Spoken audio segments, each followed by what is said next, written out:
Hello and welcome back to your aspirants John Galsworthy. Today we will discuss here MCQs, notes and facts. Biography को हम पहले ही discuss कर चुके हैं, तो आप चैनल पर विजिट करके या फिर डिस्क्रिप्शन बॉक्स में जो लिंक होगा वहां से भी इनकी बायोग्राफी को नोट कर सकते हैं। इंपॉर्टेंट नोट्स की बात कर लेते हैं गालस्वर्दी के बारे में। इन्होंने टोटल 20 नॉवेल्स प्रोड्यूस किए हैं, जिसमें 20 नॉवेल्स प्रोड्यूस किए हैं, 27 plays, 3 collection of poetry, 173 short stories, 5 collection of essays हैं और 700 लेटर्स और बहुत सारे स्केचेस एंड मिससेलेनियस वर्क्स, यानी कि अलग अलग तरह के वर्क इन्होंने लिटरेचर में दिए हैं। इन उस समय सोशल प्रॉब्लम्स मेन थीम थी, तो उसी पर गालस्वर्दी के ज्यादातर या मोस्टली प्ले सोशल थीम पर ही रिलेटेड है। So first question is the show is the satire on. Show किस पर सटायर है? जर्नलिस्ट पर, रिलीजियस हाइपोक्रेसी पर, लेबर यूनियंस पर या द कैपिटलिस्ट पर? राइट आंसर हो जाता है द जर्नलिस्ट पर। ये जो शो है ये एक ड्रामा है 3 एक्ट्स में, जिसको जॉन गाल्सवर्दी, जिनका टाइम पीरियड 1867 से 1933 माना जाता है, एक English novelist and famous play right थे और नोबेल प्राइज विनर भी थे लिटरेचर में। इन 1932 में उन्हें नोबेल प्राइज मिला था लिटरेचर में, तो ये हम ध्यान रखेंगे। The escape depicts the pitiable condition of. The escape जो उनका प्ले है, पिटिएबल कंडीशन किसके ऊपर दिखाई गई है? The poor labourers who work in the factories. Poor labourers जो फैक्ट्री में वर्क करते हैं। एक person who come out from the jail after completing their term of imprisonment, एक पर्सन जो अपनी जेल का समय काट कर आया है। The miserable life of women in their homes, जो वुमेन होम्स में होती है उनकी लाइफ के बारे में। The convicts who escape from the jail, right answer हो जाता है the person who come out from the jail after completing their term of imprisonment. तो द एस्केप किस में पिटेबल कंडीशन को दिखाता है? एक पर्सन जो जेल का समय काट के आया है।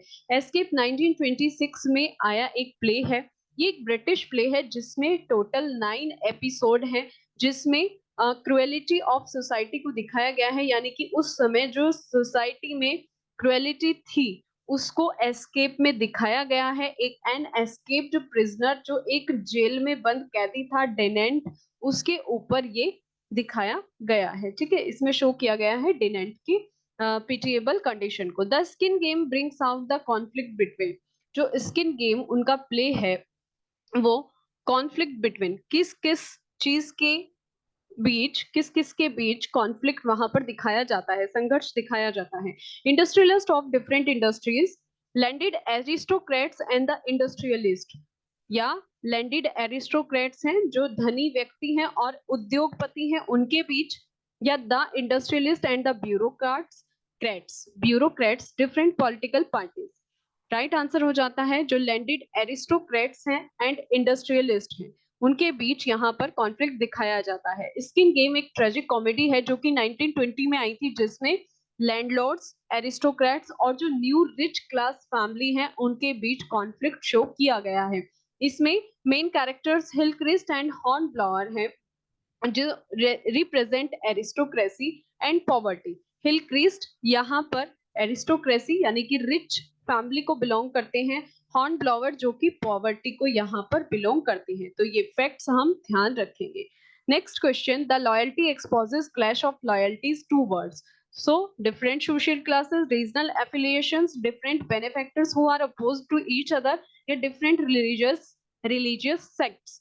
लॉयल्टी एक्सपोज करती है क्लैश को डिफरेंट रिलीजियस सेक्ट्स में। लॉयल्टी जो कि मेन प्ले है, ये 1922 में आया था, जो कि ब्रिटिश राइटर जॉन गाल्सवर्दी ने लिखा था। इसको सेंट मार्टिन थिएटर में पूरे साल परफॉर्म किया गया था, यानी कि ये पूरे साल वहां पर चला था क्योंकि ये फेमस प्ले उनका था। ये ड्रामा है 3 एक्ट्स में जो 1922 में आया था। इसमें स्टडी की गई थी racial pride and social convention की, मींस आपस में जो बॉन्डिंग थी उसकी। फेमस डायलॉग हो जाता है इस प्ले का, loyalties criss cross each other. इसमें लॉयल्टी दिखाई गई है एक मिलिट्री पर्सनल जो एक दूसरे के प्रति लॉयल्टी दिखाते हैं। रोनाल्ड डैंडी जो कि एक रिटायर्ड कैप्टन है और वो जनरल कैनियज का ब्लाइंडली फेवर करते हैं। लॉयर जैकब ट्विटसन है जो कि अपने प्रोफेशन के प्रति पूरी तरह से लॉयल हैं। नेक्स्ट बात करते हैं, the play justice is a satire on which of the following. तो जस्टिस जो है वो किस पर सटायर है? Options are the system of paying wages, the system of legal trial, the system of imprisonment, the system of social disparity. Right answer हो जाता है the system of legal trial. ये जो प्ले है जस्टिस 1910 में आया था, एक क्राइम प्ले है जिसको एक कैंपेन चलाया गया था जो उस समय ब्रिटिश प्रिजन्स की कंडीशन थी उनको इम्प्रूव करने के लिए। एसी वार्ड ने इस पर कमेंट भी दिया है, justice is a commentary upon the prison administration of that period. की जस्टिस एक कमेंट्री है प्रिजन के ऊपर, प्रिजन एडमिनिस्ट्रेशन के ऊपर ऑफ दैट पीरियड, जो उस पीरियड में ब्रिटिश प्रिजनमेंट सिस्टम था वहां पर क्या क्या होता था। It satire on contemporary English system of law and judiciary. ये सटायर था किसके ऊपर? Contemporary English system and law and judiciary के ऊपर। ठीक है, तो इस फैक्ट्स को भी हम ध्यान रखेंगे। नेक्स्ट कैरेक्टर्स आ जाते हैं। मेन कैरेक्टर में बात करते हैं विलियम फाल्डर की, जो कि सफर है bitter punishment of solitary confinement, and James how जो कि एक सॉलिटर है, एंड वॉल्टर हाउ ये भी एक सॉलिटर है। अदर कैरेक्टर्स में रॉबर्ट कुक्सन जो एक क्लर्क है, रुथ हनीबेल जो कि एक विमेन है और मेन कैरेक्टर है। Galsworthy right Jocelyn was Jocelyn Galsworthy ने लिखी थी, वो क्या था? A story, a poem, a play या अ नॉवल। राइट आंसर हो जाता है जॉसलिन एक नॉवल था जो कि 1899 में आया था। ये उनका फर्स्ट फुल लेंथ नॉवल था जो उनके पेन नेम जॉन सिन जॉन से के नाम से पब्लिश हुआ था। Galsworthy rights dark flower was a, ये एक प्ले था, शॉर्ट स्टोरी या पोएम या स्टोरी। ये एक स्टोरी थी, अ स्टोरी। डार्क फ्लावर एक स्टोरी थी। ठीक है, नेक्स्ट बात करते हैं। डार्क फ्लावर जॉन गाल्सवर्दी की स्टोरी है वन मैन्स लव की, लव अफेयर, एक मैन जिसका लव अफेयर चल रहा होता है। इसका पब्लिकेशन 1930 में हुआ था। इस स्टोरी में एक हीरो जो मार्क लेनन जिसका नाम है, वो ऑक्सफोर्ड का स्टूडेंट होता है। ठीक है, और ईस्टर हॉलीडेज के ड्यूरिंग जब वो अपनी ट्यूटर के टीरोल के साथ जाता है, हेरोल्ड स्टोमर, तब वो वहां पर जो स्टॉर्मर्स ऑस्ट्रियन वाइफ एना है उसके प्यार में पड़ जाता है। तो ये स्टोरी इसी के ऊपर है। ईस्टर हॉलीडेज के ड्यूरिंग जब वो टीरोल जाता है अपने ट्यूटर हेरोल्ड स्टोमर के साथ, तो उनकी वाइफ वहां पर जो होती है उनके प्यार में वो पड़ जाता है। Next question, on the models of whose problem play did John Galsworthy write his plays? Previous year में पूछा गया क्वेश्चन है, इजी भी हो जाता है। Henry Gibson, Arthur Pinero, Henry Arthur Jones, none of this. Right answer हो जाता है हेनरी गिब्सन। ये हेनरी गिब्सन जिनके प्रॉब्लम प्लेस, जिनके मॉडल पर जॉन गाल्सवर्दी ने अपने प्रॉब्लम प्लेस लिखे थे, तो इस फैक्ट को भी हम ध्यान रखेंगे। Galsworthy rights from the four winds was क्या था ये? A collection of his versus, a collection of character sketches, a collection of his stories, a dramatic series। ये राइट आंसर हो जाता है। ये कलेक्शन ऑफ हिज स्टोरीज था जिनको उन्होंने माई फर्स्ट सिन बोला था, क्योंकि ये जो वर्क है ये ज्यादा फेमस नहीं हुआ था। 1897 में उन्होंने अपना लिटरेरी करियर शुरू किया था कलेक्शन ऑफ शॉर्ट स्टोरीज से जिसका नाम था फ्रॉम द फोर विंड्स, और ये इनके पेन नेम से इन्होंने स्टार्ट किया था ना अपना राइटिंग करियर जॉन सिन जॉन के नाम से, बट ये फेलियर रहा, तभी तो इन्होंने माई फर्स्ट सीन इसको बोला था। Next question, Galsworthy rights the white monkey was a, Galsworthy ने जो द व्हाइट मंकी लिखा है वो क्या था? A short story, a poem, a novel और a play. It is a novel जो कि sequel to the Forsyte saga में था। इसको हम समझ लेते हैं। सेकेंड ट्रायोलॉजी में अब सबसे पहले आता है अ मॉडर्न कॉमेडी। ठीक है, अ मॉडर्न कॉमेडी के अंदर इन्होंने ये वर्क लिखे थे जो कि 1924 से 1928 में आई थी, जिसमें फर्स्ट नॉवल आता है द वाइट मंकी। ठीक है, फर्स्ट नॉवल होता है द वाइट मंकी, फिर आता है अ साइलेंट विंग जो कि एक इंटरल्यूड था, फिर सेकंड नॉवल आता है द सिल्वर स्पून, फिर थर्ड एक इंटरल्यूड आता है पासर्स बाय। ठीक है, तो ये हम ध्यान रखेंगे। फिर थर्ड नॉवल जो है वो आता है उनका स्वान सॉन्ग। तो ये क्या है? सेकंड ट्रायोलॉजी जो गाल्सवर्दी की आई थी, सेकंड ट्रायोलॉजी जिसका नाम था sequel to the Forsyte saga. तो the white monkey was a novel. Right answer क्या हो जाता है? द व्हाइट मंकी एक नॉवल है जो कि sequel to the Forsyte saga में आया था, जिसको सेकंड ट्रायलॉजी भी कहा जाता है और जिसका टाइटल था अ मॉडर्न कॉमेडी, जो 1924 से 1928 तक आई थी। तो इन वर्क्स को हम ध्यान रखेंगे। Next question, Galsworthy writes the patrician was a, Galsworthy ने जो द पेट्रिशियन वर्क लिखा था वो क्या था? अ character sketch, a novel, a play, a story. Right answer will be a play, जो कि सबसे पहले 1911 में पब्लिश हुआ था। ये एक नॉवल था। इसमें जो प्लॉट थे वो सोशल क्रिटिसिज्म पर आधारित थे और ये 20th century, early 20th century में ये वर्क लिखा गया था। लोकल इंग्लैंड का ये वर्क था, तो इनको हम ध्यान रखेंगे। यूस्टिस कैराडोक लॉर्ड मिल्टन जो थे, ये इसके मेन कैरेक्टर थे। मिसेस ऑड्रे लीज नियोल एक वुमेन थी जो अपने हस्बैंड से अलग हो जाती है। लॉर्ड वेलीज जो कि the head of the Caradoc family से आते हैं। ये सब द पेट्रिशियन के कैरेक्टर्स हैं। कौन कौन? यूस्टिस कैल्डोक जो कि लॉर्ड मिल्टन थे, मिसेस ऑड्रे लेस नॉयल एक women, lord Valleys the head of the Caradoc family. ठीक है, नेक्स्ट आते हैं लेडी वेलीज जो उनकी वाइफ थी, बारबरा काराजॉक जो उनकी डॉटर थी, lady Casterley lady Valleys mother है, मिस्टर कॉर्टियर जो कि एक पॉलिटिकल लिबरल है। ठीक है, next question, in which play does David Roberts appear as a leading character? किस प्ले में डेविड रॉबर्ट्स मेन कैरेक्टर दिखाई देते हैं? The pigeon, the fugitive, the silver box, the strife. Right answer will be the strife में वो कौन David Roberts main character दिखाई देते हैं। स्ट्राइप के बारे में बात कर लेते हैं। एक ड्रामा 3 एक्ट्स में जो कि 1907 में आया था।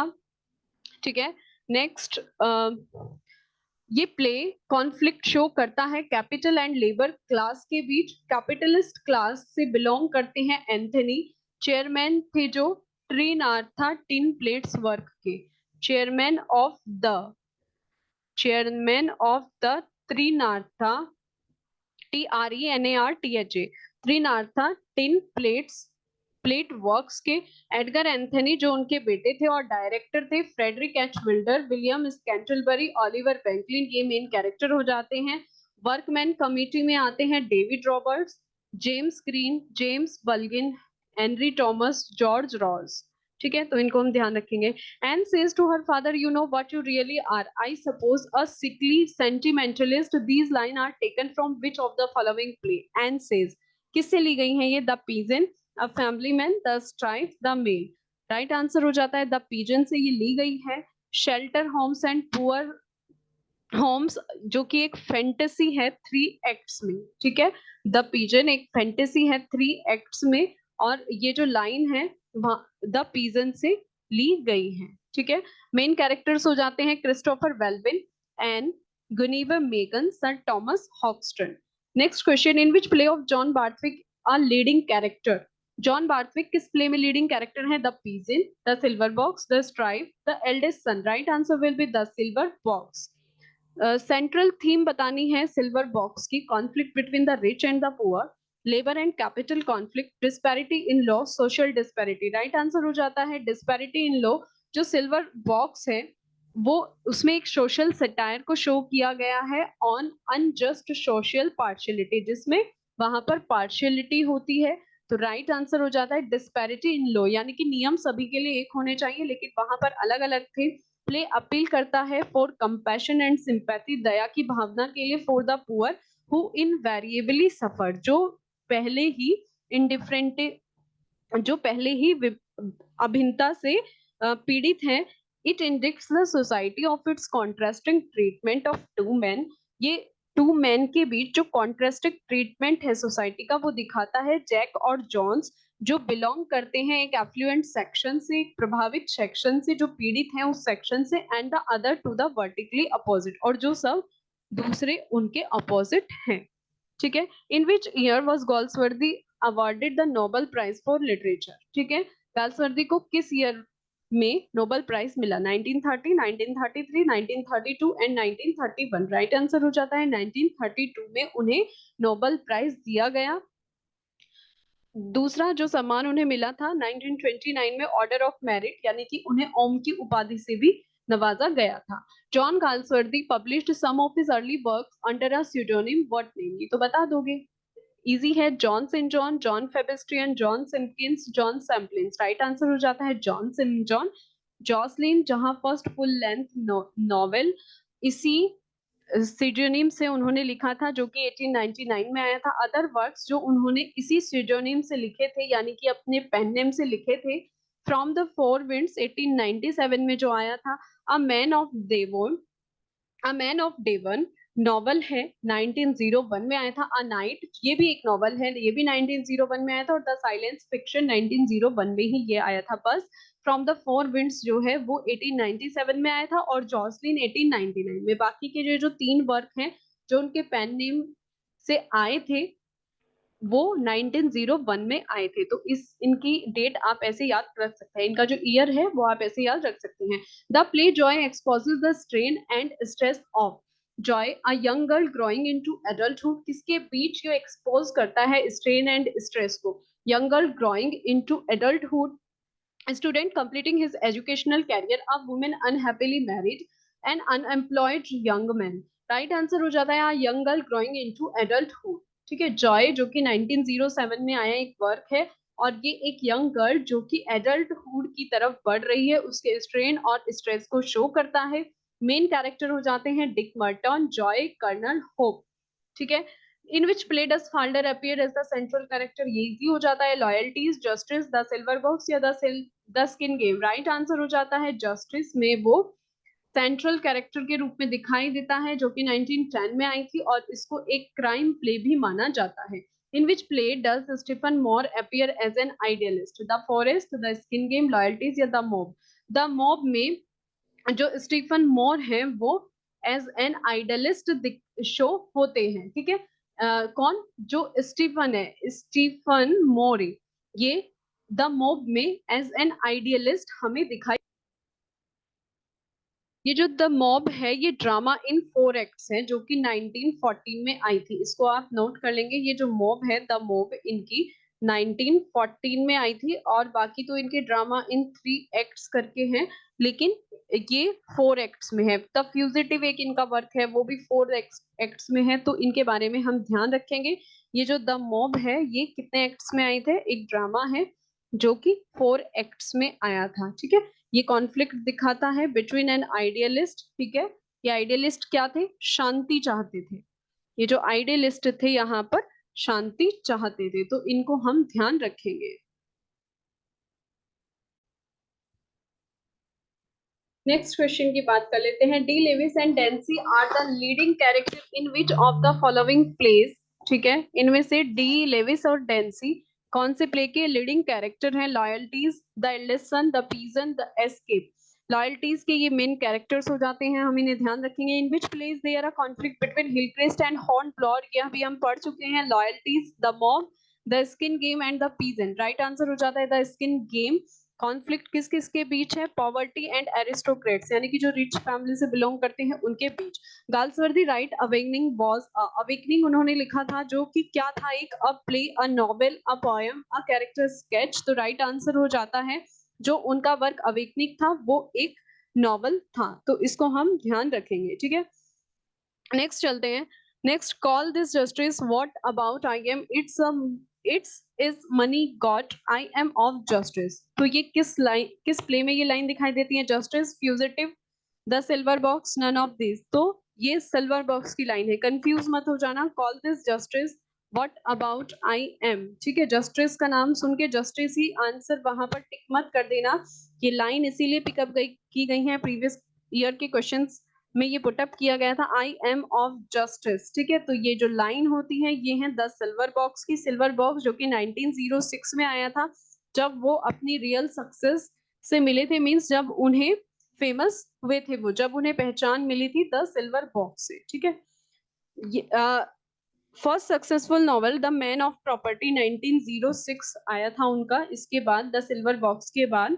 ठीक है, जो कि फोरसाइट सागा, और फिर उनका जो फोरसाइट सागा आया था, इस वर्क से उन्होंने वर्ल्ड को इंट्रोड्यूस कराया था, यानी कि वर्ल्ड को उनके बारे में पता चला था। Central idea theme of the strife is, क्या सेंट्रल आइडिया है? इंपॉर्टेंट क्वेश्चन हो जाता है। सेंट्रल आइडिया या थीम हमें पता ही होनी चाहिए। Conflict between the literate and the illiterate, conflict between the rich and the poor, conflict between different religious sect, या conflict between labour and capital, yes right answer हो जाता है conflict between labour and capital, ठीक है। Stripe एक drama 3 acts में जो कि 1907 में आया था और ये कैपिटल और लेबर क्लास लोगों के बीच कॉन्फ्लिक्ट दिखाता है, ये हम पढ़ चुके हैं। चेयरमैन होता है इसमें जो कैपिटलिस्ट क्लास है वो एंथनी है जो कि चेयरमैन होता है। त्रिनार्था टीन प्लेट्स वर्क का एडगर एंथनी जो उनका बेटा है और डायरेक्टर है।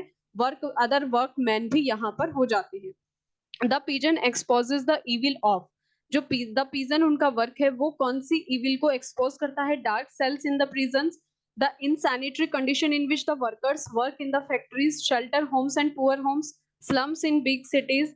राइट आंसर हो जाता है shelter homes and poor homes. इसमें पिजन का जो एक्सपोज है वो किस इविल को एक्सपोज करता है? Shelter homes and poor homes, जो कि एक फैंटेसी है और 3 एक्ट्स में ये आई थी। मेन कैरेक्टर्स में Christopher Wellwyn, Ann Guinevere, Megan sir, Thomas Hoxton आ जाते हैं।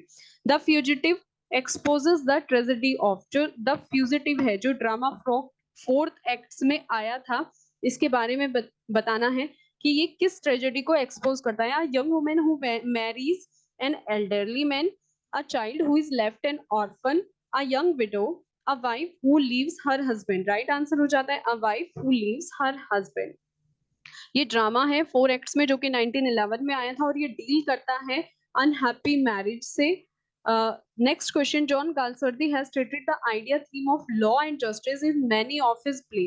क्यों उन्होंने ज्यादातर प्ले में आइडिया और थीम लॉ एंड जस्टिस का यूज किया था? ये हम पहले भी पढ़ चुके हैं कि उन्होंने क्यों किया था। तो अगर मल्टीपल चॉइस क्वेश्चन में आता है तो इस तरह से आ जाएगा, because his father was an advocate, because he was interested in stories of crime and punishment, because he was himself a qualified advocate, because he had an intimate friend who was a professional advocate। Right answer हो जाता है क्योंकि वो खुद एक qualified advocate थे, इसीलिए ज्यादातर प्ले में उन्होंने लॉ एंड जस्टिस जैसी थीम को रखा है। आई होप ये आपको क्लियर हुआ होगा। ये एमसीक्यूज अच्छे से पढ़िए और अपने नोट्स रेडी कीजिए।